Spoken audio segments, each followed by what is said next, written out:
फूल भी है तो मुझे स्वीकार है। भाव का भूखा हूँ मैं, भाव ही बस सार है। ये भाव का भूखा हूँ मैं, भाव ही बस सार है। बांध लेते भक्त मुझको प्रेम की जंजीर में, बांध लेते भक्त मुझको प्रेम की जंजीर में, बांध लेते भक्त मुझको भाव की जंजीर में, बांध लेते भक्त मुझको भाव की जंजीर में। इसलिए इस भूमि पर होता मेरा अवतार है, इसलिए इस भूमि पर होता मेरा अवतार है। सुना हो विदुर हम प्रेम के भूखे, सुना विदुर हम प्रेम के भूखे, प्रेम बिना सब व्यंजन रूखे, प्रेम बिना सब व्यंजन रूखे, प्रेम बिना सब व्यंजन रूखे, प्रेम बिना सब व्यंजन रूखे। ऐसा स्वाद नहीं आबना आज हरि आए, ऐसा स्वाद नहीं आबना आज हरि आए।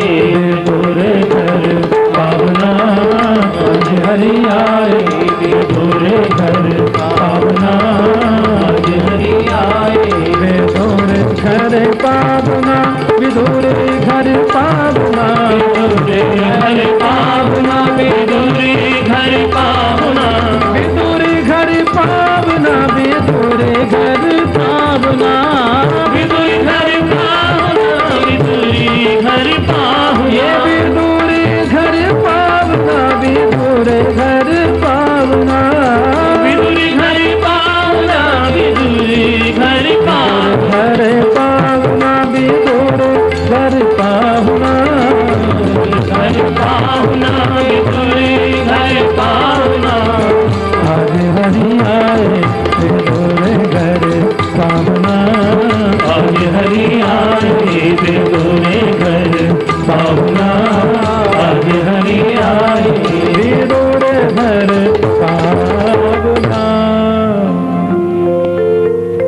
बताओ, यदि बिरादरी देखते तो विदुर के घर छिलका क्यों खाते? कहाँ जातिर विदुरस्य? बोले नहीं, भगवान पहलवान को मिलते होंगे।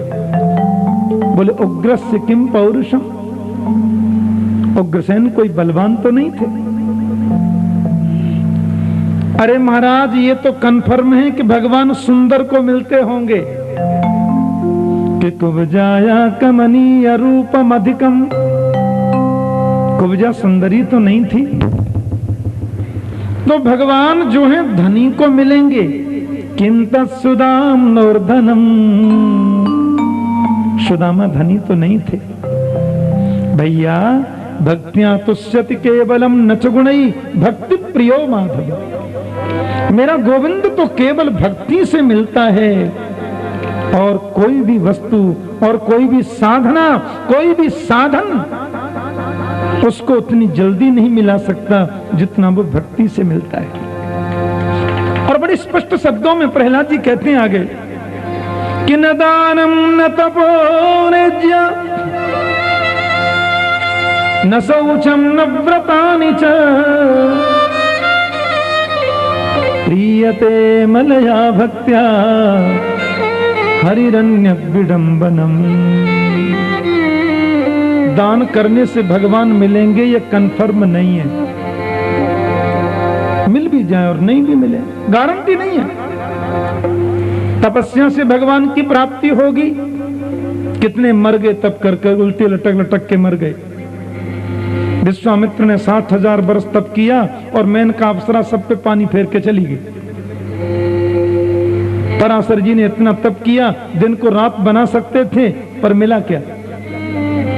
भृगु जी ने बड़ा तप किया, क्या पाया? न तपः, तपस्या से वो मिलेगा जरूरी नहीं है, मिल भी सकता है, कंफर्म नहीं है।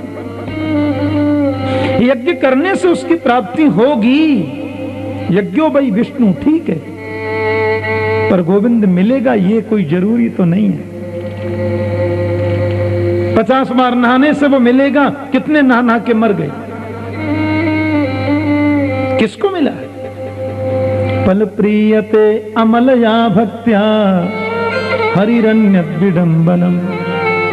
भगवान को पाना है तो अमल भक्ति को जीवन में जगाओ। एक होती मल भक्ति, एक है अमल भक्ति। मल भक्ति का मतलब है सकाम भक्ति, अमल भक्ति का मतलब है निष्काम भक्ति। भगवान से मुक्ति की कामना भी नहीं करनी, ये अमल भक्ति है। परमात्मा से कुछ भी मांगना नहीं, ये अमल भक्ति है। योग चाहे तो योग दे डारू, भगवान कहते हैं योग चाहे तो योग दे डारू, भोग चाहे तो भोग दे टारू, मुक्ति चाहे तो मुक्ति दे डारू, पर भगत तो लेनन देन करे कछु, वाकुन टार हो जाए। कोई मुझसे भोग मांगता है तो कहता हूं ले जा भैया मेरा पीछा छोड़। कोई योग मांगता है तो देता हूं, कोई मुक्ति मांगता है तो ले जा मुक्ति। पर भक्ति के बदले भक्त जब कुछ नहीं मांगता, उसको तो मैं अपने आप को दे देता हूं। बोलो जय श्री कृष्ण। फिर क्या बचा? इसलिए प्रियते अमलया भक्त्या, भगवान अमल भक्ति से मिलता है। साधनाओं की निंदा नहीं है, साधनों का अपमान नहीं है, भक्ति की श्रेष्ठता तो अनिवार्य है। बोलो जय श्री कृष्ण। क्योंकि साधना में व्यक्ति जब लीन होता है तो दंभ और अहंकार आने का खतरा भी रहता है। मैंने इतना तप किया, मैंने इतने परिश्रम किए, मैंने इतने यज्ञ किए, इस दंभ को आने का भय है। पर भक्ति में तो जितनी ऊंचाई पर व्यक्ति जाता है उतनी ही विनम्रता जीवन में आती चली जाती है। ये भक्ति का सिद्धांत है। इसलिए चैतन्य महाप्रभु घोषणा करते हैं कि तृणादपि सुनीचेन, भक्ति का सिद्धांत देखो, तृणादपि सुनीचेन तरोरपि सहिष्णुना अमानिना मानदेन कीर्तनीय सदा हरि। अपने आप को तिनके से भी ज्यादा छोटा समझे भक्ति के सिद्धांत में व्यक्ति, वृक्ष से भी ज्यादा सहनशील बने, दूसरों को हमेशा आदर दे, अपने आदर की कभी कामना नहीं करे। ये भक्त का स्वरूप है। इसीलिए तो विदुर के घर भगवान गए, छिलके खाए। और विदुर को तो मेरे गोविंद ने परीक्षित इतना आदर दिया कि मैं तुम्हें क्या बताऊं। भगवान सुखदेव कहते हैं विदुर को इतना सम्मान दिया मेरे प्रभु ने। अपनी लीलाओं को संपन्न करके गोविंद जब जाने लगे, नेत्रों में आंसू और उद्धव से बोले, उद्धव मुझे विदुर की बहुत याद आती। मेरा विदुर होता तो मैं इस समय जरूर मिलता है, पर वो तो कहीं तीर्थाटन में है। तुम्हें जहां भी विदुर जी मिले उनसे मेरा समाचार कहना। बिल्कुल परिस्थिति वैसी ही है जैसे भरत सरिस को राम सनेही और जग जप राम राम जप जेही। गोस्वामी जी कहते हैं भरत जैसा राम का स्नेही कौन होगा। सारी दुनिया जिस राम का भजन करती है वो राम भरत का भजन करते हैं। ऐसी सारी दुनिया जिस गोविंद का भजन करती है, गोविंद विदुर जैसे भक्तों का भजन करते हैं। ये प्रभु का कहना है। ये यथामाम प्रपद्यन्ते तांस तथैव भजाम्य हम, प्रभु कहते हैं जो जैसे मेरा भजन भक्त करता है ऐसे मैं भी अपने भक्त का भजन करता हूं। एक बार युधिष्ठिर जी ने जाकर कृष्ण के कक्ष में देखा, रात के 12 बजे हैं और गोविंद बैठे हैं अपने कक्ष में और नेत्रों से आंसू झर रहे हैं। युधिष्ठिर जी उनके सन्मुख बैठ गए। 1 घंटे बाद जब भगवान की आंखें खुली युधिष्ठिर ने पूछा, केशव आप क्यों रो रहे थे?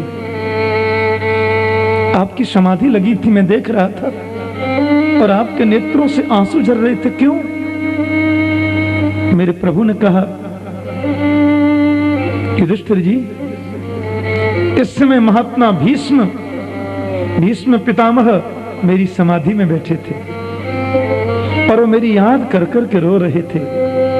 जैसे भक्त मेरी याद करता है ना, वैसे मैं भी अपने भक्त की याद करता हूं, मैं भी भक्त का स्मरण करता हूं। तुम करके तो देखो, जो तू आवे एक पग, मैं आऊं पग 60, जो तू कर रो काट सो, मैं लोहे की लाठ।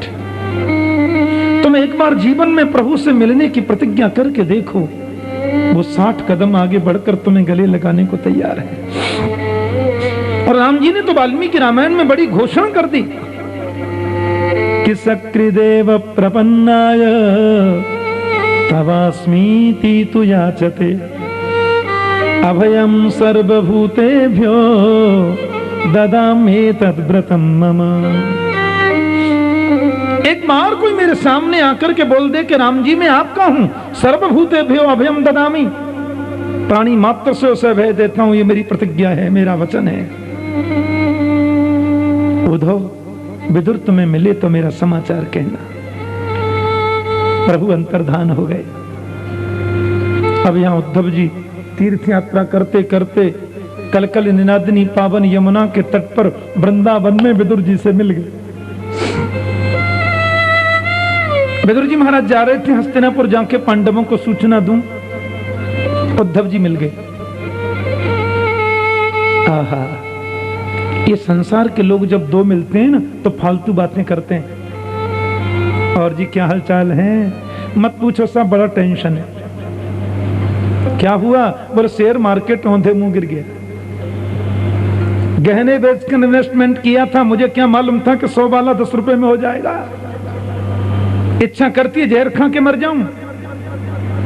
इन फालतू बातों में समय का जाया करेंगे। पर भक्त जब दो मिलते हैं ना तो केवल प्रभु की याद करते हैं, प्रभु की चर्चा करते हैं। कैसे हैं आप? बोले गोविंद की कृपा है। और बोले श्रीनाथ जी की हवेली बगल में ही है, खूब मंगला दर्शन करके फिर ही ऑफिस जाता हूं। कोई न कोई संत बगल में पधारते रहते हैं, सत्संग का लाभ भी मिलता ही रहता है। अच्छा, बोले हाँ, भक्तों की यही चर्चा होंगी। और बद्रीनाथ, बोले पहली साल गया था, इस बार भी मन तो बनाया है, इच्छा होती वृंदावन में 1 महीना बास करके आऊं। भक्तों की यही चर्चा होंगी। अब विदुर जी ने जैसे उद्धव को देखा दौड़ पड़े और दोनों गले लग करके बहुत रोए। विदुर जी की आंखों से आंसू, उद्धव के नेत्रों से आंसू। विदुर जी कहते हैं, उद्धव तुम कितने बड़े भाग्यवान, मेरे प्रभु ने तुम्हें मित्र बनाया, महामंत्री बनाया। उद्धव बोले, भाग्यवान मैं नहीं हूं, भाग्यवान तो आप हैं कि प्रभु ने तुम्हारी याद करी, प्रभु ने तुम्हारा स्मरण किया। गोविंद जिसको याद करे उससे बड़ा भाग्यवान कौन? महात्मा विदुर की समाधि लग गई और उद्धव से उन्होंने कृष्ण कथा को सुना। एक एक गोविंद की प्यारी कथा सुनाई। यन्मर्त्यलीलौ पैकं स्वयोग मायाबलम दर्शयता गृहीतम, क्योंकि विस्मापनम स्वस्य च सौमगर्धे परम पदम भूषण भूषणांगम। महात्मा उद्धव जी कहते हैं, विदुर क्या बताएं मेरे गोविंद की माधुर्यमयी झांकी। अरे हम लोग तो सजते हैं, पाउडर रगड़ते हैं, अंगूठी अलग पहनेंगे, हार अलग पहनेंगे। आजकल एक नई रिवाज चल गई, पुरुष लोग भी कानों में कुंडल पहनते हैं। बोलो जय श्री कृष्ण। हाँ, और बारी पहनते हैं, पता नहीं महिलाओं जैसे, बहनों जैसे अच्छा पहनते हैं। कुछ दिन में नाक में भी पहनना शुरू कर देंगे। बोलो जय श्री कृष्ण। चोटी तो गायब हो ही गई। हाँ, हम लोग बड़ा सजते हैं, श्रृंगार करते हैं सुंदर बनने के लिए, लेकिन मेरे गोविंद को सुंदर बनने को श्रृंगार की जरूरत नहीं पड़ती। आभूषण पहनने की जरूरत नहीं पड़ती, बल्कि परम पदम भूषण भूषण अंगम। उद्धव जी कहते हैं गोविंद के श्री विग्रह में जाने के बाद तो आभूषण भी सुंदर हो जाते हैं, आभूषण भी आभूषित हो जाते हैं, आभूषणों की सुंदरता बढ़ती है। भगवान की दयालुता, उनकी कृपालुता, उनकी बाल लीला, उनकी पौगंड लीला, उनकी किशोर वय की लीला सब सुनाई। विदुर जी बोले वो सब तो ठीक है, लेकिन प्रभु ने जो अंतिम उपदेश दिया था रामू, उसको बताओ ना मुझे, मैं वो सुनना चाहता हूं। उद्धव जी बोले देखो ये अधिकार तो सबको नहीं होता। प्रभु ने जो मुझे आत्मोपदेश किया, उस समय एक मैत्रेय नाम के मुनि पधारे थे वहां, और भगवान ने कहा था कि आपके पास विदुर आवे तो उसकी शंका का समाधान करना। आप मैत्रेय मुनि के पास में पधारो। द्वार ही द्वनद्याम ऋषभक कुरूणाम मैत्रेय आसीन अवगाध बोधम। अगाध जिनका बोध है, ऐसे मैत्रेय मुनि हरिद्वार धाम में वास करते हैं, आप वहीं पधारिए। विदुर जी महाराज तो ऋषि मैत्रेय के पास में चले गए। मैत्रेय हैं ब्राह्मण श्रेष्ठ, और विदुर जी महाराज हैं दासी पुत्र। लेकिन जो विद्वान होते हैं, जो ज्ञानी होते हैं, उनके विचारों में संकीर्णता नहीं होती, संकीर्णता नहीं होती। जाति पात पूछे नहीं कोई, हरि को भजहि सो हरि को होई। महात्मा मैत्रेय जी को पता चला कि संत विदुर जी मेरे यहाँ आ रहे हैं। मैत्रेय जी बड़े प्रसन्न हुए और अपने आश्रम के द्वार तक पधारे। आओ विदुर, आओ महात्मा विदुर, आपका स्वागत है। विदुर ने ऋषि मैत्रेय के चरणों में सिर झुका के प्रणाम किया। ऋषि मैत्रेय ने उनको आसन दिया और स्वयं भी आसन पर विराजित हो गए। दो संतों का मिलन हुआ, एक है विवेकी, एक है अनुरागी। अनुरागी और विवेकी दोनों यदि मिल जाएं तो कृष्ण कथा फूट पड़ती है। बोलो जय श्री कृष्ण। अनुराग और विवेक दोनों का मिलना जरूरी है, फिर देखो कृष्ण कथा का आनंद आता है। महात्मा मैत्रेय बोले इस ब्राह्मण की कुटिया पर आप जैसा मनीषी विद्वान कैसे आया? विदुर जी बोले प्यासा कुएं के पास जाता है, कुआं थोड़ी जाता प्यासे के पास। मेरे मन में कुछ जिज्ञासाएं थी, शंका नहीं है, तर्क भी नहीं है गुरुदेव, केवल जिज्ञासा है। संतों के पास जाकर कभी तर्क मत करो, तर्क करोगे तो बुद्धि फेल हो जाएगी, समाधान कभी नहीं हो सकता। महापुरुषों के पास जाकर तो जिज्ञासु बनो। जानने की इच्छा को जिज्ञासा बोलते हैं। हम लोग तर्क करते हैं, जिज्ञासा नहीं करते। पहले तो सृष्टि के बारे में विदुर जी ने बहुत प्रश्न किए, और महात्मा मैत्रेय ने स्थावर जंगम अंडज उद्भिज स्वेदज जरायुज 10 प्रकार की सृष्टि का विधिवत वर्णन किया। ब्रह्मा की उत्पत्ति से लेकर के स्थावर जंगम जितने जीव हैं, सबकी उत्पत्ति का सविस्तार वर्णन महात्मा मैत्रेय ने किया। विदुर जी महाराज को बहुत अच्छा लगा और उन्होंने 3 प्रश्न कर दिए। बोले महाराज मुझे 3 बातें जाननी थी। मैत्रेय बोले क्या है बोलो। विदुर जी बोले पहला प्रश्न तो यह है कि भगवान दुनिया को क्यों बनाते हैं? नहीं बनाते तो भी चलता। ये दुनिया प्रभु ने क्यों बनाई? बचपन में हम एक गीत सुना करते थे, दुनिया बनाने वाले क्या तेरे मन में समाई, तेने काहे को दुनिया बनाई। कितने अच्छे होते थे पहले फिल्मी गीत, गाने जैसे होते थे, गाए जा सकते थे। सजन रे झूठ मत बोलो, खुदा के पास जाना है। मेरा रंग दे बसंती चोला, बड़ा आध्यात्मिक उनका भाव होता था। मेरे देश की धरती सोना, उगले उगले हीरे मोती। हम उस देश के वासी हैं जिस देश में गंगा बहती है। एक फिल्मी गीत था, तेरे द्वार खड़ा भगवान, भगत भर दे रे झोली। कितने अच्छे गीत होते थे, गाने जैसे होते थे। अभी तो मैं आपको बता नहीं सकता, भगवान बचाए। अभी फिल्मी गीत जब आते हैं तो लगता है कुत्ता बिल्ली गा रहे हैं क्या, पता नहीं क्या क्या आवाज निकलती है। और ऐसे ऐसे गीत जिनका कोई मतलब नहीं, जिसका कोई अर्थ नहीं, चलती क्या खंडाला। कोई गीत है बोलो, अखियों से गोली मारे। अरे भले आदमी, कुछ अर्थ तो होना चाहिए।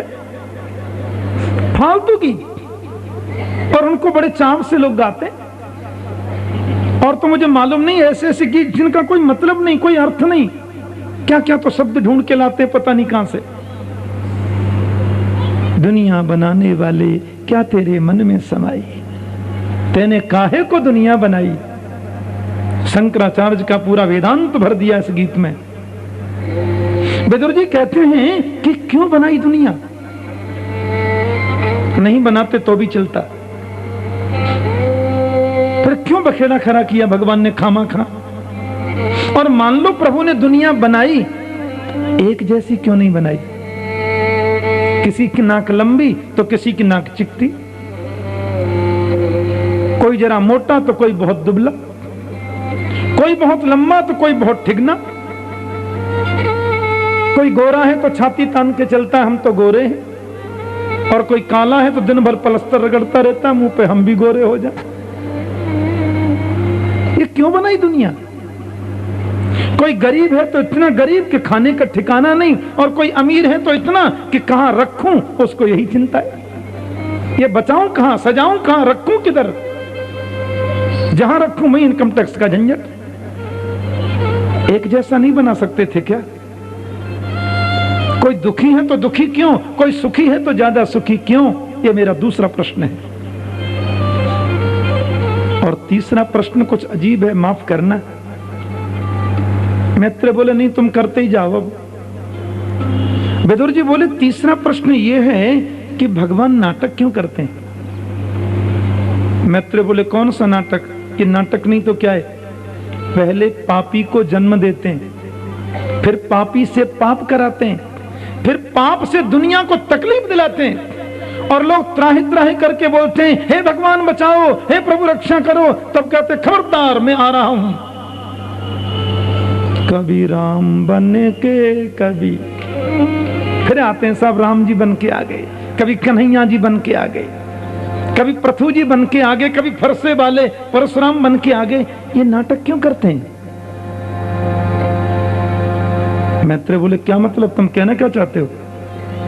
मैं ये कहना चाहता हूं भगवान चाहें तो पापी को जन्म ही न लेने दे, और भगवान चाहे तो वहां बैठे बैठे पापी को मार दें, फिर पापी को जन्म देना, उससे पाप कराना, पाप से लोगों को तड़फाना, फिर कहना खबरदार मैं आया, धर्म संस्थापनार्थाय संभवामि युगे युगे। क्यों करते हैं नाटक। ये मेरे 3 प्रश्न हैं, माफ करना। मैत्रेय जी पहले तो खूब हंसे। अरे महात्मा विदुर, इन प्रश्नों का जवाब तुमको नहीं आता, ऐसी बात बिल्कुल नहीं है, तुम सब जानते हो। फिर भी तुमने मुझसे इसलिए पूछा है कि समाज के लोगों की भ्रांति मिट जाए। आपको सब मालूम है। एक बात कहूं, भगवान दुनिया बनाते हैं,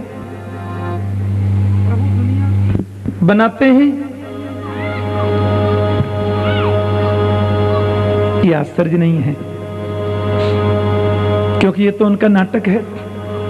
और भागवत जी में तो आगे लिखा है, बलि की पत्नी कहती है कि क्रीडार्थमात्मन इदं त्रिजगत् कृतं ते साम्यं तु तत्र कुधियो परैष कुर्युः कर्तु प्रभोस्तम किमश्चत आवहन्ति त्यक्तो ह्रियस्त्वदपरोपित कर्तृबाधाः। भगवान जो दुनिया को बनाते हैं ये उनकी लीला है, उसकी इच्छा, ईश्वर है। बहुत सुंदर सुंदर दुनिया बनाते हैं वो, ये उसकी क्रीड़ा है। अनेक अनेक प्रकार के खिलौना बना के खेलते हैं, उसकी इच्छा। तुम क्या कर लोगे बोलो। स्वच्छंद गति ईश्वर, ईश्वर की गति स्वच्छंद है।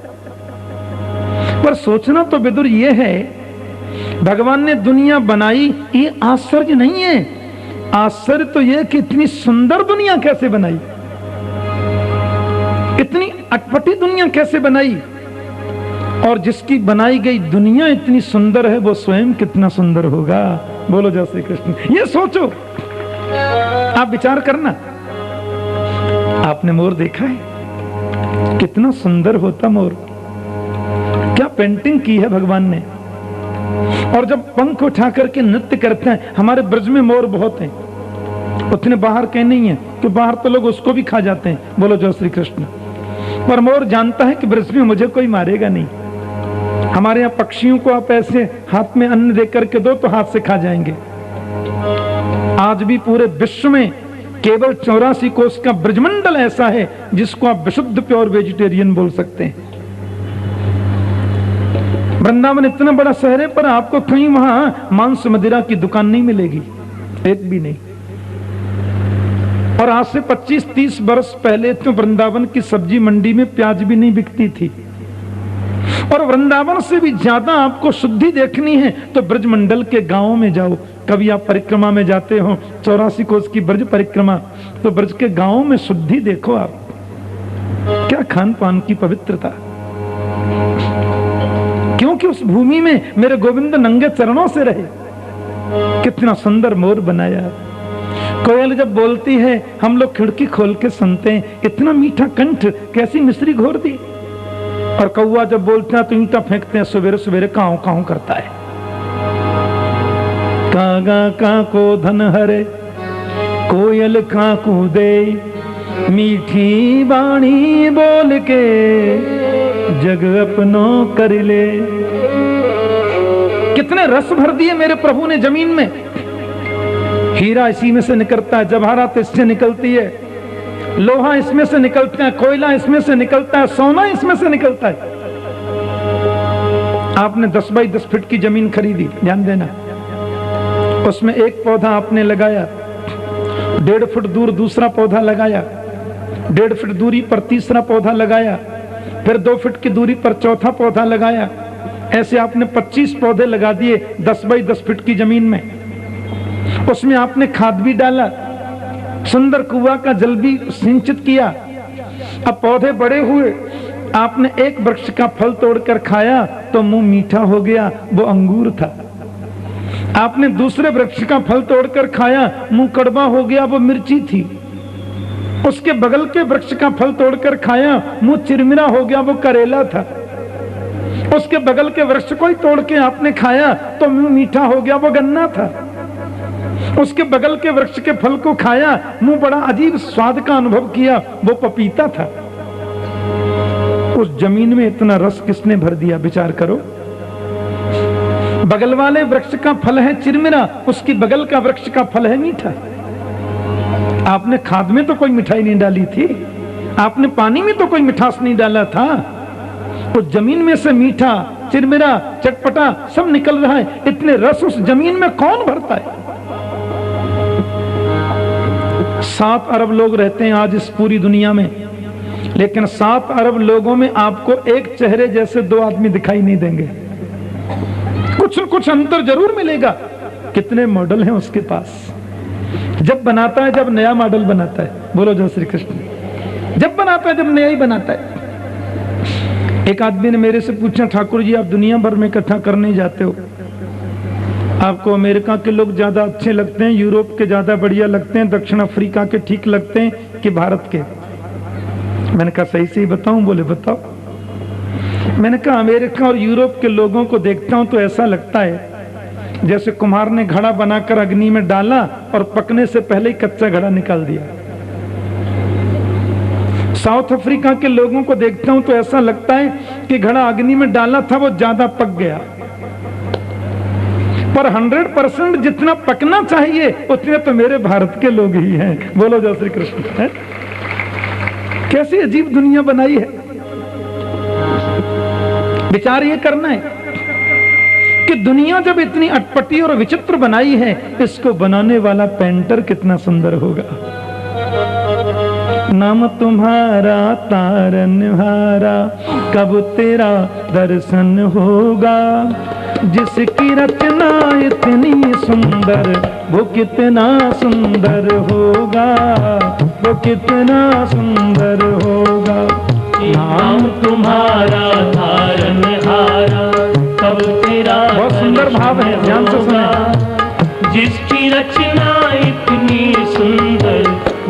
कितना सुंदर होगा, वो कितना सुंदर होगा।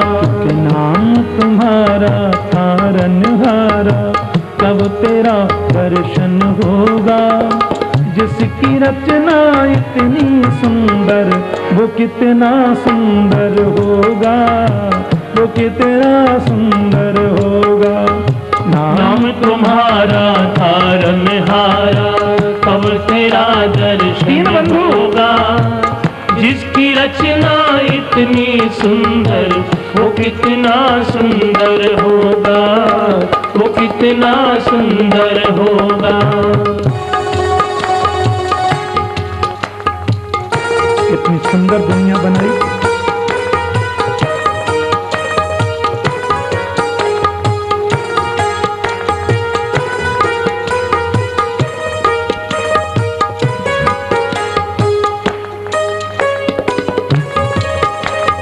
कितनी सुंदर इसकी दुनिया। सुर नर मुनि जन जिन चरणों में निस्दिन ध्यान लगाते हैं। सुर नर मुनि जन जिन चरणों में निस्दिन ध्यान लगाते हैं। जो भी तुम्हारे दर पे आवे, मनवांछित फल पाते हैं। जो भी तुम्हारे दर पे आवे, मनवांछित फल पाते हैं। आत्मनिधि को पाने हेतु, आत्मनिधि को पाने हेतु तेरा ही शरणा होगा। जिसकी रचना इतनी सुंदर, वो कितना सुंदर होगा, वो कितना सुंदर होगा। नाम तुम्हारा तारनहारा, कब तेरा दर्शन होगा। जिसकी रचना इतनी सुंदर, वो कितना सुंदर होगा, वो कितना सुंदर होगा।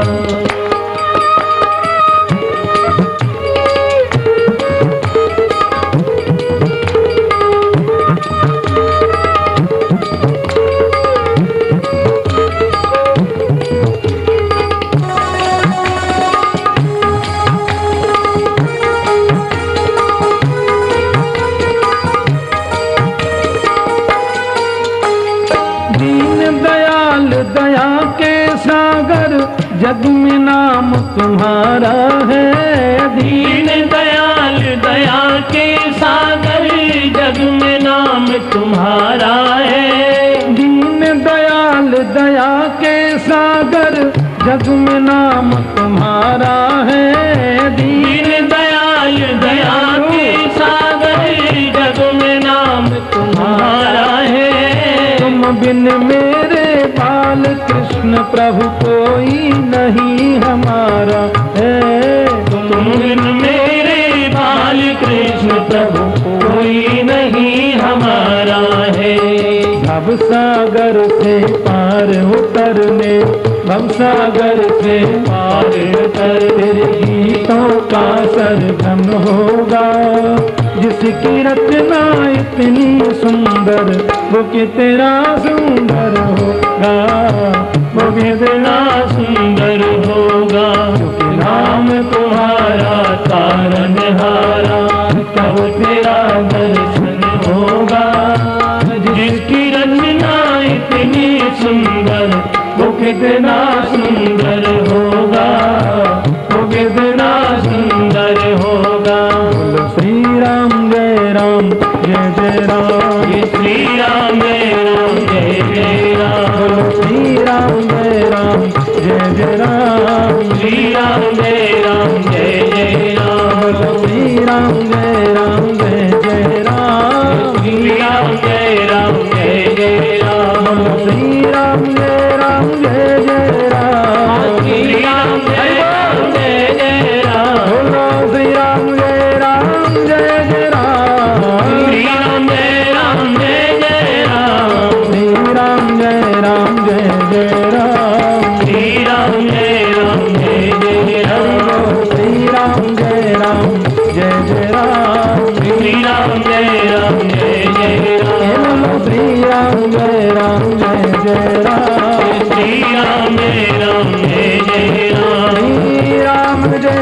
जय जय राम, श्री राम जय राम जय जय राम, श्री राम जय राम जय जय राम, श्री राम जय राम जय जय राम, श्री राम जय राम जय जय राम, जय हो श्री राम जय राम जय जय राम, श्री राम जय राम जय जय राम, श्री राम जय राम जय जय राम, श्री राम जय राम जय जय राम, श्री राम जय राम जय जय राम, श्री राम जय राम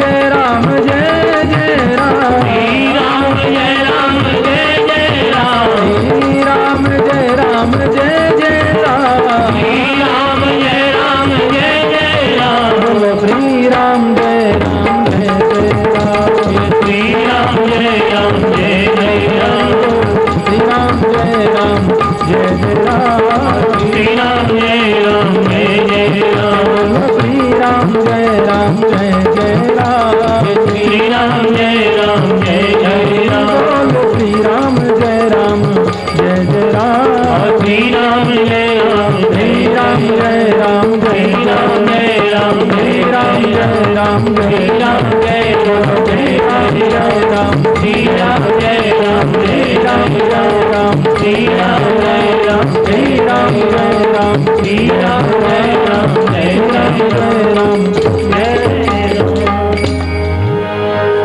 ये सोचते क्यों नहीं? दुनिया इतनी सुंदर जिसने बनाई वो स्वयं कितना सुंदर होगा, इसलिए मन को उसमें लगाना है। आपने दूसरा जो प्रश्न किया विदुर जी कि भगवान एक जैसा क्यों नहीं बनाते, कोई दुखी क्यों तो कोई सुखी क्यों? देखो भैया, मैत्रेय मुनि कहते हैं परमात्मा किसी को दुख नहीं देते और भगवान किसी को सुख भी नहीं देते। ना भुक्तम क्षीयते कर्म जन्म कोटि सतैरपि अवश्यमेव भोक्तव्यम कृतम कर्म शुभाशुभम। परमात्मा जब सृष्टि को बनाते हैं विदुर जी तो प्रभु 3 सूत्र अंकित करते हैं, कर्म, अकर्म और विकर्म। ध्यान से सुनना, प्रभु ने बताया ऐसा करना कर्म है, वेद के अनुसार जो कर्म करे वो कर्म है, वेद के अनुसार जो कर्म नहीं करे वो अकर्म है, और वेद के विपरीत जो कर्म करे वो विकर्म है। अब जो वेद के अनुसार चलेगा वो सुखी हो जाता है, उसके अनुसार नहीं चलेगा वो दुख बढ़ने लग जाता है, उसके विपरीत करेगा तो दुखों का पहाड़ टूट पड़ता है। भगवान किसी को सुख नहीं देते और किसी को भी दुख नहीं देते। कर्म प्रधान विश्व रचि राखा, जो जस कर ही सु तस फल चाखा। ये प्रभु के संविधान का नियम है। इसलिए बिल्कुल मत कहना कि परमात्मा किसी को दुख देते हैं, वो उनकी तो कृपा बरसती है, हम लेते नहीं, ये हमारी गलती है। पानी बरस रहा था, रेडियो ने अनाउंस किया कि भाई बहुत वर्षों बाद इस बार पानी बरस रहा है और 7 दिन तक लगातार पानी बरसेगा। लोगों ने कहा भाई तैयारी कर लो। राजस्थान में तो मैं उधर छापर में, सुजानगढ़ में, लाडनू में बहुत कथाएं किया। तो हम मकानों में ऊपर छत को साफ रखते हैं और उसका पाइप नीचे जाता है, और नीचे मैंने देखा वो ऊपर का बरसात का पानी नीचे जमा हो जाता है, उसमें जरा सी फटकरी घुमाते हैं और प्रेम से जल पीते हैं, बड़ा अच्छा पानी होता है। लोगों ने सोचा बहुत वर्षों बाद पानी बरस रहा है, चलो तैयारी कर लो। सो मेरे पड़ोसी के पास में था 27 क्विंटल का ड्रम और मेरे पास में थी 25 किलो की बाल्टी। उसने अपना ड्रम 2 पहुंचकर धर दिया चौक में, मैंने अपना पात्र धर दिया। 7 दिन खूब बारिश हुई मूसलाधार। 7 दिन बाद जब बाहर निकले तो हमने सोचा अब देखें उसको पानी कितना मिला, मुझे कितना मिला। तो मेरी बाल्टी में पानी आया 15 किलो, उसकी में आया 27 क्विंटल। अब मैं रोने लगूं, अच्छा उसको पानी ज्यादा दे दिया, हमको कम दिया है, इसमें भगवान का कोई दोष है क्या? अरे पानी तो 7 दिन मूसलाधार बरस रहा था। हमारा पात्र जितना गहरा होगा, बर्तन जितना गहरा होगा, पानी उतना ही तो आएगा, ज्यादा आ ही नहीं सकता है। अपनी श्रद्धा के पात्र को गहरा बनाओ, अपने विश्वास के पात्र को गहरा बनाओ, और जितना वो पात्र गहरा बनेगा उतनी परमात्मा की कृपा उसमें आएगी, उतनी कृपा बरसेगी। कहीं मैं कर रहा था कथा, लोग बोले बड़ी कुंठा में बोले, ठाकुर जी आप वो सामने का बंगला देख रहे हैं? मैंने कहा दिख तो रहा है। सेठानी जी बोली हमारे यहाँ मुनीम था वो। हाँ, हमारे घर मुनीमा ही की है उसने 20 वर्ष महाराज। अब देख लो उसके 5-5 बंगले, 2-2 मर्सिडीज गाड़ी, 5-5 वैसी गाड़ी, 4000 आदमी फैक्ट्री में काम करते हैं और हम वहीं के वहीं रह गए। तो सेठ जी बड़े दुखित होकर बोले, अरे क्यों किसी को दोष देती हो देवी, उस पर भगवान की कृपा बरस रही है, हम पे नहीं बरस रही है। मैंने कहा तुम दोनों ही झूठ बोल रहे हो। बोलो जय श्री कृष्ण। भगवान की कृपा उस पर बरसी, तुम पर नहीं बरसी, ऐसा कहना ही अपराध है। परमात्मा की कृपा तो सब पर बरस रही है। हमारी श्रद्धा का पात्र गहरा नहीं है तो हमको ज्यादा नहीं मिल पा रही, ये हमारी कमी है। भगवान की कृपा में कोई कमी नहीं होती। वो किसी को दुख देते हैं, किसी को सुख देते हैं, ऐसा मानना विदुर बहुत बड़ी भूल है। हमारे कर्मों का फल है। मेरा गोविंद किसी को सुख दुख नहीं देता, वो तो सबको सुख ही देते हैं, दुख तो उसके कॉलम में है ही नहीं। वो तो कृपा की मूर्ति है। पर कर्मों से हम छुटकारा नहीं पा सकते। अवश्यम एव भोक्तव्यम कृतम कर्म शुभाशुभम। कर्म वैसे ही हमारे पीछे रहते हैं जैसे छाया से हम कभी दूर नहीं हो सकते। जहां हम जाएंगे छाया साथ में जाएगी, कर्म साथ में होते हैं। पर तीसरा प्रश्न जो तुमने किया वो मेरी समझ में नहीं आया, या तो तुमने ढंग से नहीं कहा, पर मैं जवाब जरूर दूंगा। तीसरी बार तुमने कहा कि भगवान का अवतार राक्षसों को मारने के लिए क्यों होता है। ये बात मुझे जची नहीं विदुर, क्योंकि मर्त्यावतारस्तुह मर्त्य शिक्षणम रक्षो वधायै वन केवलम विभो। भगवान का अवतार किसी राक्षस को मारने के लिए होता है, यह पूर्ण सत्य नहीं है। भगवान चाहे तो राक्षस को पैदा न होने दें, यह बिल्कुल सही बात है। भगवान चाहे तो वहां बैठे बैठे राक्षस को मार दें, यह बिल्कुल सही है। पर प्रभु राक्षस को मारने के लिए अवतार लेते हैं, यह बिल्कुल गलत है। परमात्मा का अवतार राक्षस के एक बात और कहूं विदुर, राक्षस का जन्म हुआ है, यह हमारे कर्मों का फल है।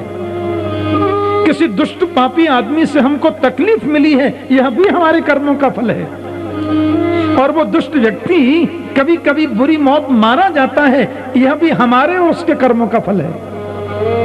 तुम भगवान को बीच में नहीं ला सकते।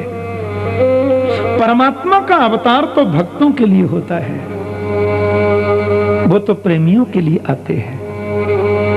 हमारा कोई मित्र विदेश में रहता है, मैंने कभी पत्र लिखा, शादी है घर में, तुम सपरिवार आ जाओ। उसका समाचार आया, क्षमा करना नहीं आ सकता, बहुत व्यस्त हूं। मर्जी तुम्हारी। दूसरी शादी थी, मैंने फिर चिट्ठी लिखी, भैया आप तो आ जाओ। उसने कहा ठाकुर जी माफ करना, नहीं आ सकता। 3 वर्ष बाद मैंने तीसरा पत्र लिखा। हमने कहा देखो भाई, अब हमारे यहाँ बहुत बड़ा कार्यक्रम चल रहा है, बड़ा मनोरथ हो रहा है। अरे इतने फंस गए तुम दुनियादारी में, अरे अब तो कम से कम आओ भैया। और सुनो, अब तुम आओ तो ठीक है, नहीं हमारी अंतिम राम राम। उसने कहा साहब तो जाना पड़ेगा, इतना बड़ा कार्यक्रम हो रहा है, अब तो मुझे जाना ही पड़ेगा। बेचारा पत्नी बच्चे सबको साथ में लेकर के आया, और जब घर पे आया तो था मेरे पत्र से। जब शादी विवाह में सब में सम्मिलित हो लिया, फिर बोला ठाकुर जी अब मैं आ ही गया हूं, तो हमारे दादा परदादा की हवेली गांव में बनी हुई है, लगे हाथ उसका डिस्टेंबर भी चेंज करा दूं, उसमें टूट फूट हुई हो तो ठीक करा दूं। उसने खोली हवेली, अंदर से चूहे के बिल, बड़े बड़े बिल बने चूहे के, मकड़ी के जाल लगे, पलस्तर झरझर के गिर रहा है। उसने फिर आदमी लगा के हवेली को साफ किया। वो आदमी हवेली साफ करने के लिए लाख रुपए के किराए खर्च करके नहीं आया, आया तो था मेरे प्रेम की वजह से, पर जब आया है तो लगे हाथों हवेली की सफाई भी कर गया। ऐसे परमात्मा आते हैं भक्तों के लिए, परमात्मा आते हैं प्रेमियों के लिए, पर अपनी भूमि पर जब आते हैं तो देखते हैं किसी कोने में रावण कुंभकर्ण जैसा मकड़ियों का जाल लगा है, किसी कोने में शिशुपाल दंतवक्त्र जैसी गंदगी भरी है, किसी कोने में असभ्य असंभ्रांत लोगों के जाल बिछे हुए हैं। तो प्रभु सोचते हैं मैं आई गया हूं तो लगे हाथों यहां भी झाड़ू लगाता चलूं। बोलो जय श्री कृष्ण। पर राक्षसों को मारने के लिए गोविंद नहीं आते, क्यों आएंगे?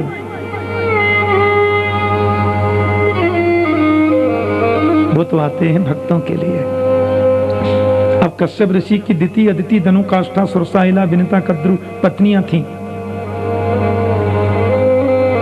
बड़ी पत्नी दिति ने आग्रह किया और उनके 2 पुत्र हुए। एक का नाम है हिरण्यकश्यपु, दूसरा है हिरण्याक्ष। क्योंकि दोनों ही परमात्मा के पार्षद थे, जय और विजय। सनत कुमारों के शाप से 3 जन्मों तक इनको दैत्य बनने का शाप लगा था। उसमें हिरण्याक्ष ज्यादा दुष्ट है। प्रलयंकारी समुद्र में पृथ्वी डूब गई थी, हिरण्याक्ष आकाश में घूम रहा है।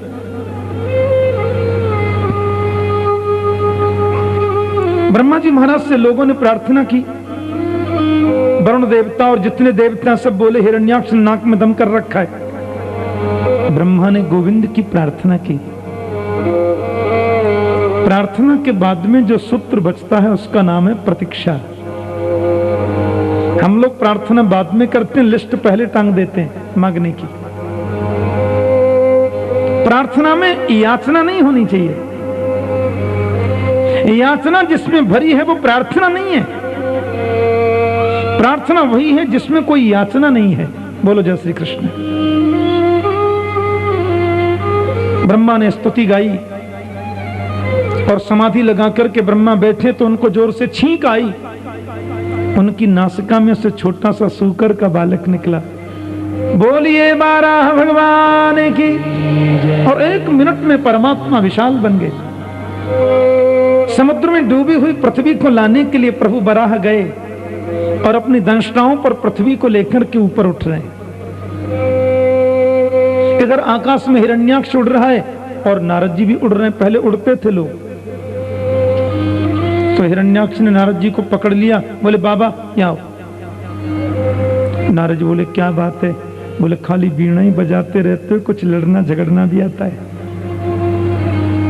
बोले श्री कृष्ण गोविंद हरे मुरारे, हे नाथ नारायण वासुदेवा। कीर्तन करना तो हमको आता है, झगड़ा करना तो नहीं आता। हिरण्याक्ष बोले पर मुझसे लड़ना पड़ेगा क्योंकि मेरी बाजुओं में खुजली चलती है, कोई लड़ने वाला नहीं मिलता। नारद जी बोले मैं तो तुमसे लड़ नहीं सकता श्रीमन, किसी पहलवान का नाम बता दूं तो कैसा रहे? बोले बता। बोले तुम समुद्र के पास जाओ, एक 12 पृथ्वी को लेकर निकल रहा होगा, उसको जाके पकड़ लो, तो ऐसी खुजली मिटेगी तुम्हारी बाजुओं की कि जीवन में दोबारा कभी खुजली नहीं होगी। कि नारद जी जिसको मिलते हैं उसको भगवान से मिलाते जरूर है। अभी आकर के भगवान को तंग करने लगा, रास्ता रोकने लगा, उल्टी सीधी बातें करने लगा।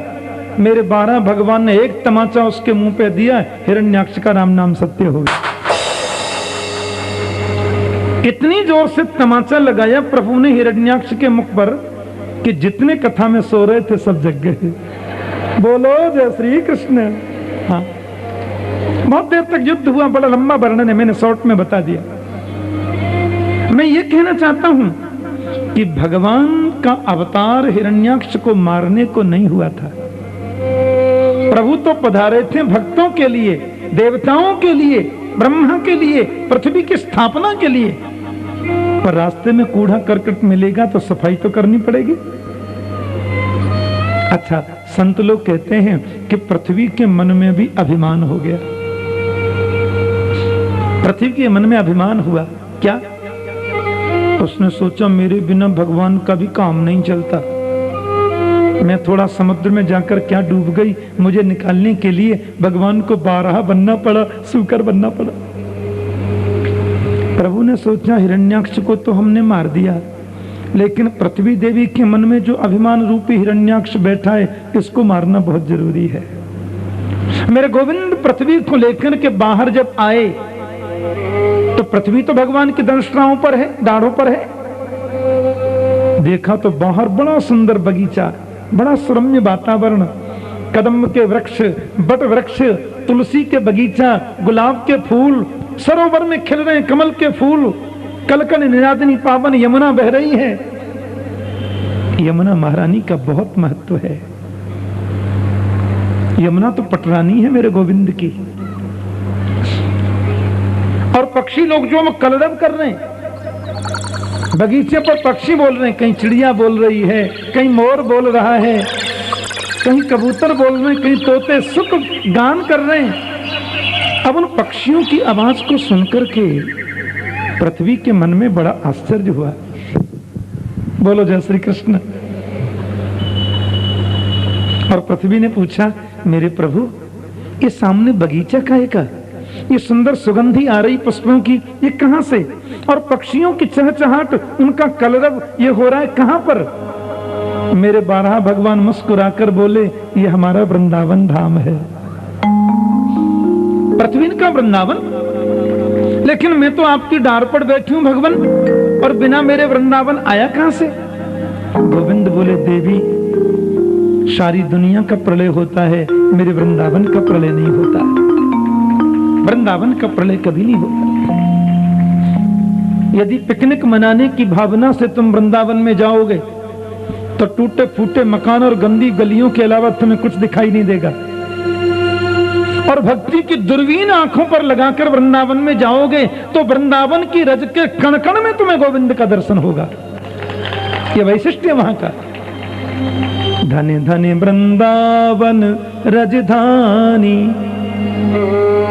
धर्म कर्म जहां बटत जेवरी, मुक्ति भरे ता पानी, चारि पदार्थ करत मजूरी, घर छामे ब्रह्मा से ज्ञानी, घर घर प्रेम भगत की महिमा, सहचरी व्यास बखानी। वृंदावन के बारे में तो, रेमन वृंदा विपिन निहार, यद्यपि मिले कोट चिंतामणि, तदपि न हाथ पसार। हमारे वृंदावन में कितने संत ऐसे हैं जो वृंदावन की सीमा से बाहर नहीं जाते,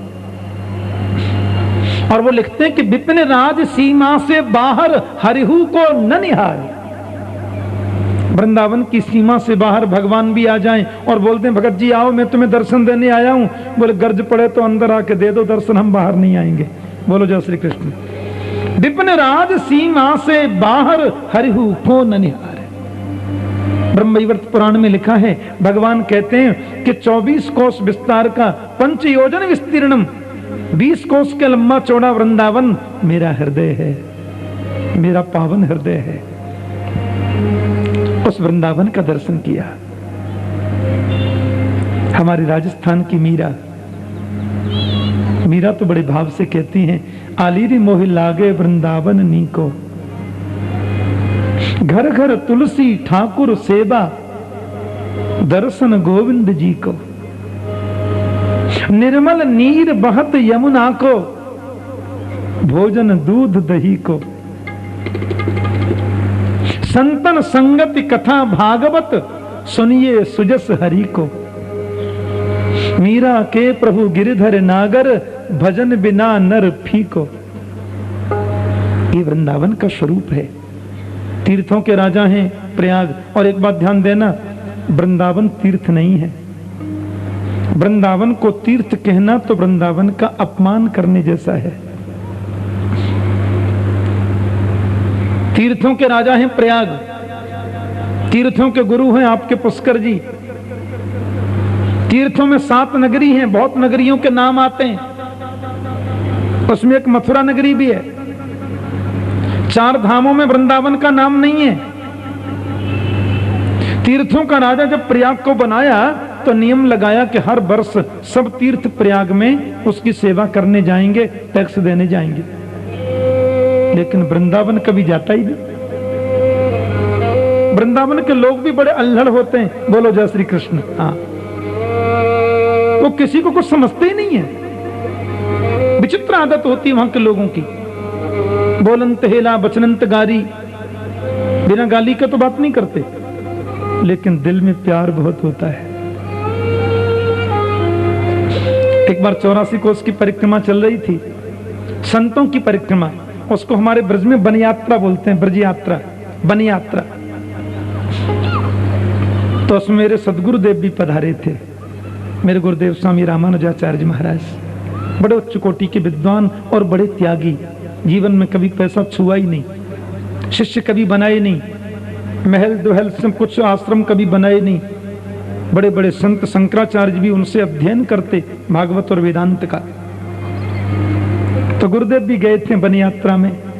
उस यात्रा में एक परमहंस महात्मा भी थे, और वो परमहंस महात्मा नमक भी नहीं खाते, मिर्च भी नहीं खाते, मीठा भी नहीं खाते। रोटी बनी रहती तो अलोनी रोटी पानी में गला के खाते थे, उनका नियम था। अब क्योंकि संतों की ब्रज यात्रा हो रही है, इसलिए ब्रजवासी लोगों ने जगह जगह उनके भंडारे रखे। बरसाने के बगल में एक गांव है, वहां यात्रा जब पहुंची तो वहां के सरपंच ने बड़ी सुंदर व्यवस्था की, बोले आज पूरी यात्रा संतों की सेवा मेरी तरफ से होगी। बड़े बड़े पकवान बनाए। मैं अपने गुरुदेव का दर्शन करने गया यात्रा में कि चलो हम भी थोड़ा हो आए। तो सब लोग भोजन कर रहे, पर वो परमहंस जो महात्मा थे वो भोजन नहीं कर रहे थे। तो ब्रजवासी उनसे प्रार्थना कर रहा था, मैं सुन रहा था। वो ब्रजवासी कह रहा है, बाबा तुम भोजन क्यों नहीं कर रहे? वो महात्मा कहते थे अपने राम को नहीं चलता है, ये संतों की भाषा होती है। अरे महाराज तो खीर पूड़ी खा लो, बोले अपने राम को नहीं चलेगा। अरे बाबा तो दाल भात खा ले, बोले अपने राम को नहीं चलेगा। अरे महाराज तो पूड़ी पकौड़ी मगोड़ी कचौड़ी खा लो, बोले अपने राम को नहीं चलेगा। तो बाबा बाजरे को दलिया बनवा दो, दलिया खा ले, बोले अपने राम को नहीं चलेगा। अरे महाराज तो गेहूं को दरिया खा ले, बोले अपने राम को नहीं चलेगा। अरे तो बेजर की रोटी खा ले, बोले अपने राम को नहीं चलेगा। तो महाराज जी दाल कोई विशेष बनवाऊं, बोले अपने राम को नहीं चलेगा। तो वो आदमी बोला फिर ने जहर ही खा ले। घंटा बरते पामन में गिर रहे, अपने राम को नहीं चलेगा तो फिर काय को आयो हमारे यहाँ? जब खावा ही ना तो जहर खा ले। बोलंत हेला बचनंत गारी, प्यार बहुत भरा है, लेकिन भाषा है आहा, इतना प्यार है ब्रज में, पर अल्हड़पन, विचित्रता। इसलिए बड़े बड़े संत, बड़े बड़े मनीषी इन ब्रजवासियों के चरणों की धूल माथे से लगाते हैं। और गोविंद स्वयं कहते हैं कि ब्रजवासी बल्लभ सदा मेरे जीवन प्राण, इनको नाही विसारे हो मोहि नंद बाबा की आन। ये बहुत बड़े विद्वान हैं, ऐसी बात नहीं है, बहुत बड़े वेदांतावलंबी हैं, ऐसा नहीं है, पर उनके मन में एक विश्वास पक्का बैठा है कि गोविंद हमारा है, और गोविंद हमारा है, इस विश्वास का नाम ही पुष्टि है। बोलो जय श्री कृष्ण। वृंदावन का दर्शन करके पृथ्वी देवी को आनंद मिला, अहम मिट गया, उसकी स्थापना हुई। ब्रह्मा जी महाराज ने बड़े भाव से सृष्टि का सृजन किया। ब्रह्मा के एक बेटा स्वयंभव मनु है, उनकी पत्नी शतरूपा है। ब्रह्मा के एक और बेटा करदम जी बचपन से ही वन में चले गए तपश्चर्या के लिए। स्वयंभव मनु की 3 बेटी हैं, आकुति, देवहूति, प्रसूति। 2 उनके पुत्र हैं, प्रियव्रत और तानपाद। ब्रह्मा ने कहा सृष्टि का विस्तार करो पुत्रो। भगवान चाहते हैं कि संतों का विवाह हो, ऋषियों का विवाह हो, और इनके द्वारा जो संतति है वो समाज में नई क्रांति लाए। इसलिए प्रभु ने करदम से आग्रह किया कि आप विवाह कर लो। करदम, इंद्रियों का जिसने दमन कर लिया वो करदम है। करदम ने मना किया, विवाह मुझे नहीं करना। भगवान बोले नहीं करना था तो पहले बोलते, मैं तो सगाई भी पक्की करे आया।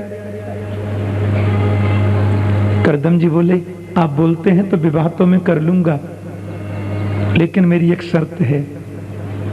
गोविंद बोले क्या?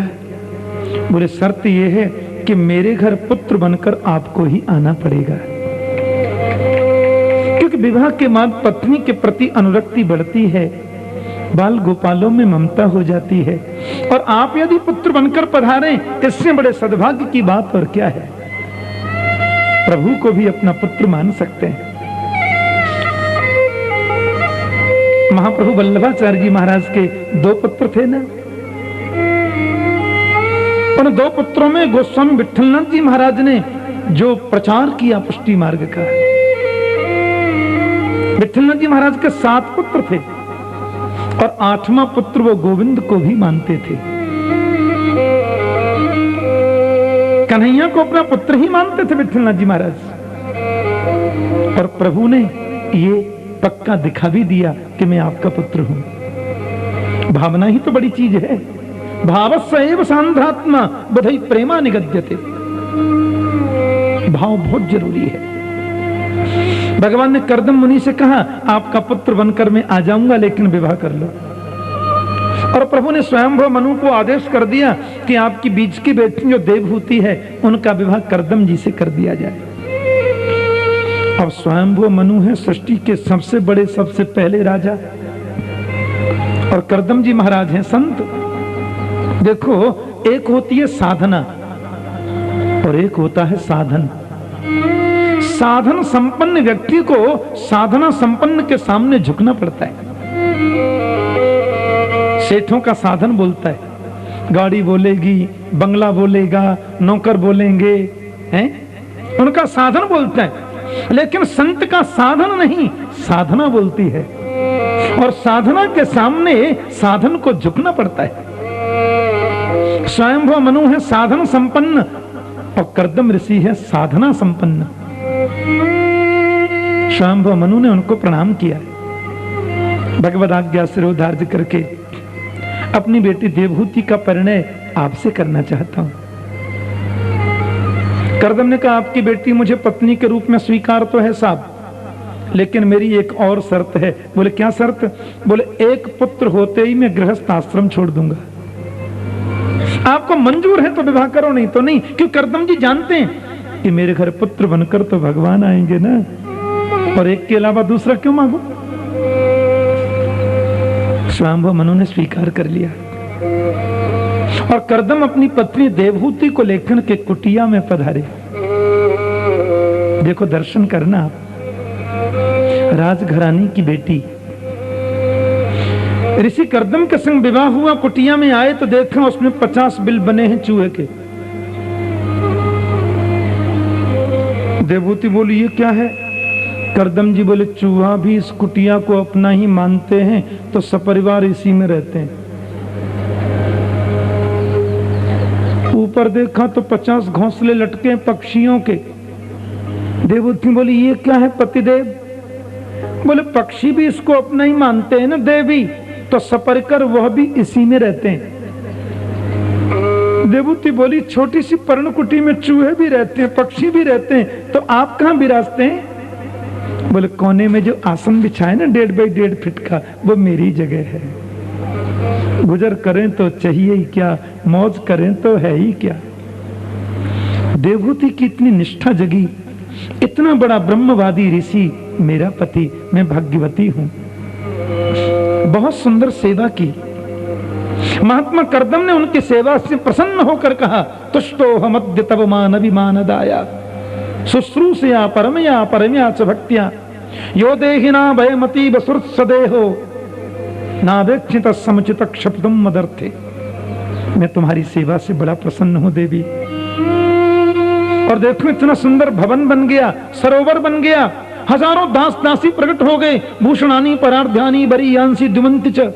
और पत्नी को लेकर करदम ने जब सरोवर में डुबकी लगाई, पत्नी परम सुंदरी युवती बन गई। महात्मा करदम नव किशोर